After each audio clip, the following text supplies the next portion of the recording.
Because he lives, I can face tomorrow. Because he lives. I want to meditate on Mark's Gospel, the 16th chapter, verses 1 through 8. Allow me, if you will, to paraphrase from this chapter where it says that the angel spoke to them saying, "You have come to look for Jesus, the Nazarene that was crucified. He is not here. He has risen." I want to use for a thought from this text lessons from his resurrection. Lessons from his resurrections. Let us pause for now for a brief moment of prayer. Gracious God, we thank you for this opportunity. Oh Lord, we ask that you would open our hearts, our minds, our hearts, that we may receive from you, oh God. Lord, let the words of my mouth, the meditation of my heart, be acceptable in thy sight, Lord, my recoup. Mark's Gospel in chapter 16 opens with the two Marys and Salome going to the burial site of Jesus. The text specifically says that it was the day after the Sabbath or the first day of the week, which we recognize as Sunday. This verse opens by saying the three women came to anoint Jesus, which is modern day embalming tactics to keep Jesus's body from smelling. One could presume that the women were heavily stricken with grief because Mark records in chapter number 15 that all three women were there as Jesus breathed his last. Mark specifically records in chapter number 15 that they watched from a distance. He also says, and that they followed Jesus and ministered to him. Yet in the opening of chapter 16, we find these very same women coming on the third day, the day that Jesus had already spoken previously of his resurrection, to prepare his body for burial. Mark finds it important to note that they followed Jesus. He notes that they ministered to Jesus. However, he also notes that they watched from a distance as he breathed his last. Perhaps the fact that they followed him speaks to their faith. They followed and watched as he performed miracles. They followed and watched as he fed the hungry. They followed and watched as he opened blind eyes. They followed and watched as he caused the dead to rise. And they even followed and watched when he declared, "Destroy this temple, and in 3 days I will raise it up." Yet here it is on the morning of the third day, the day that he spoke of his resurrection. They are coming to prepare him for burial. They come to the tomb looking to embalm Jesus, though they had seen the ministry of Jesus, though they followed his ministry closely. Much like when he breathed his last, they were distant. They did not believe that he was going to be resurrected. They did not believe in the words that he spoke. They thought that death had really won. How do I know it? Because not only were they headed to prepare his body for burial, on their way there, they had a conversation amongst themselves. They talked amongst themselves and they asked, "Who is going to roll the stone away for us?" They realized that there was a stone encasing Jesus's body. They really believed that he was there. They really doubted his ability to be resurrected. Here's what's interesting. They thought they were really doing Jesus a favor.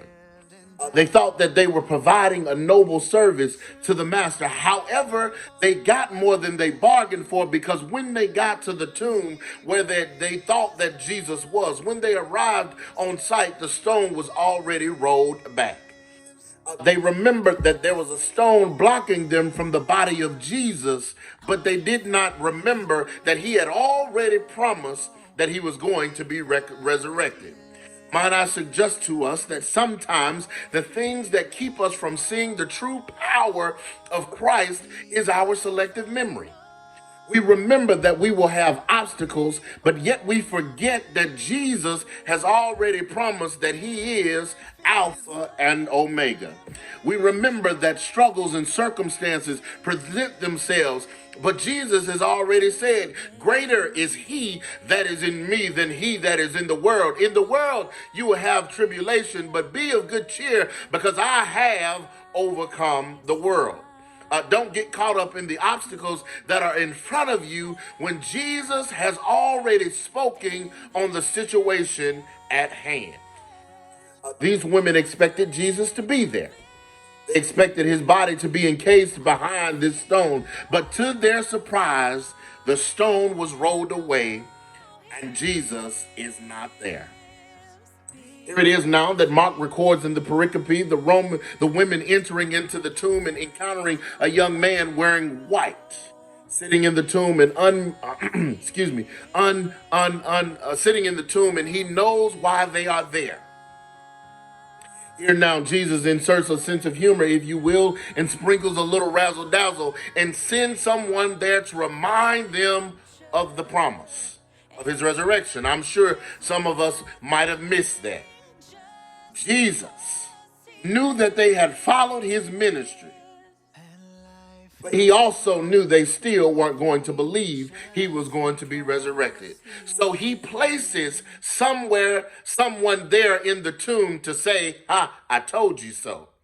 Really quickly, the second lesson from the resurrection, Jesus sends a reminder to the women, and that's a word for us this morning, this afternoon, that sometimes the resurrected has to remind us of the resurrection to cause us to know that he is still able. Friends, not only does he remind them, but he says to them, come see the place.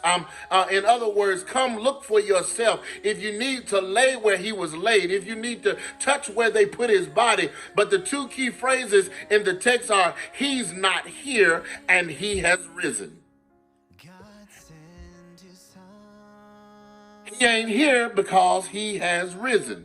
I know I might be getting ahead of myself here just a little bit, but I just want to encourage you to understand that I know it's bad grammar, and if my high school English teacher, Miss Dorsett, was here, she'd correct my bad English. But since she ain't here, I just want to say he ain't there. He ain't there because he has risen. And that's how the songwriter can say, because he lives, I can face tomorrow. I just add parenthetically, when the Marys and Salome arrived to the tomb, the stone was already rolled away. Might I suggest that the stone wasn't rolled so that Jesus could walk out of the tomb, but the stone was rolled so that they could come in and see. In his gospel, John makes it clear to us that Jesus is not conformed to physical barriers, so the stone didn't have to be removed for him to walk out or to be resurrected, but it did have to move so that they could see that Jesus was no longer there, so they can see where they laid him, so that they can see that his body was no longer in the tomb. They didn't need to prepare him for burial because he had already resurrected. Why? Because of my sixth grade English teacher, Ms. Alberta Shack. She would say they were from the show me state and that seeing is believing.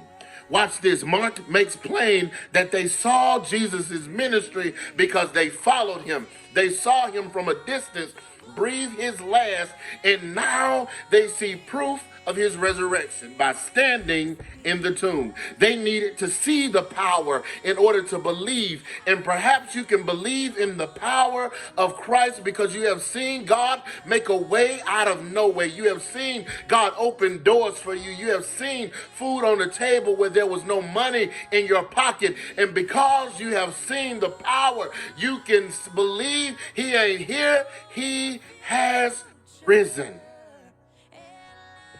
Really quickly, I want to say this and then I'm out of your way. The angel gives the women marching orders. As he sends them on their way, he says to them, go tell his disciples and Peter. Maybe some of us have mentally checked out and during this time of COVID-19, and we miss what the writer is truly saying. But what he says is when he gives the directive, when he gives the marching orders, Mark records the angel specifically saying, don't just tell the disciples, tell Peter too. In case you missed it, two things in our and two really quick things. The resurrection isn't just for you. The angel says, go tell them what you saw. Tell them what you witnessed. Tell them that he ain't here. Tell them that he has risen. He says, go tell the disciples that he rose just like he said he would. But he doesn't stop there. He goes on and he says, tell the disciples and Peter. Watch this. The disciples were followers of Jesus, and it's as if Mark and the angel are suggesting that Peter was not a follower of Jesus. Peter, if you remember, Peter is the one that was the ride or die, but he also was the same one that feared of being killed, and so he denied Jesus 3 times. Might I suggest that not only do those who follow Christ and are need reminding of his power, but as the writer suggests, there are still some people who do not follow Christ, who do not know who he is, who still need to know that he was raised on the 3rd day. He lives. Yes, there are still some non-followers who need to know that God sent his son, that they call him Jesus, that he came to love, heal, and forgive. He gave his life to buy my pardon, and an empty grave is there to prove that my Savior lives. There's still some folk who need to know he was wounded for my transgression, bruised for my iniquities. The chastisement of my peace was upon him, and by his stripes I am healed. There's some folk who need to know the dying thief rejoiced to see that fountain in his day. And there may I, though vile as he, wash all my sins away. Somebody needs to know that Jesus died on Friday, stayed there Saturday, but Sunday morning he was resurrected with all power. So this Resurrection Sunday, as this meditation is a little bit behind, but as we focus on the resurrection, I want to remind you that he lives, that he lives, that he lives, and that we still must carry on this message, not to remind only those who are followers, but to remind those who don't know him that he lives and is ready to save us today. God bless you, is my prayer. Life is worth the living just because he lives. And life is worth the living Just because he lives.